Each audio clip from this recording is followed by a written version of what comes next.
What's going on, guys? All right, so yeah, the 7.3 ended up being more than what it was. There's just going to be clutch job, potentially oil cooler. Turbo's out. Trans is out. Valve covers are next. All right, guys, so we got a complete disaster here. Literally everything's out of the truck. Turbo, valve covers, engine wire and harness somewhere right there.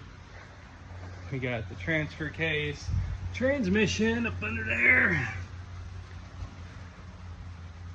Everything's about out of this bad boy.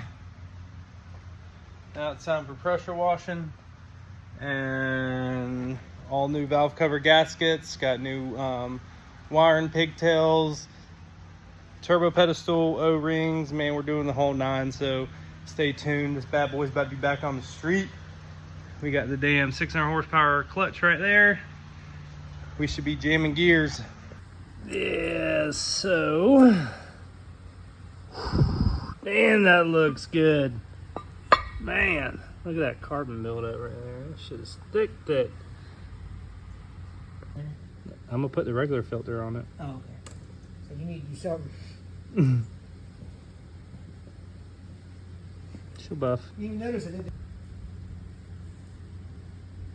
Let's get Taylor to pay for it. Hmm? Get her to pay for it. Well, I called my grandpa. I said, look, do you have any of your buddies that would want to work on a truck? I just don't have the time. I said, fuck it, too much. I don't want to do it anymore. Yeah. I told him what's going on. He was like, that don't make no sense. I said, you're telling me. Like, All right. We're making progress.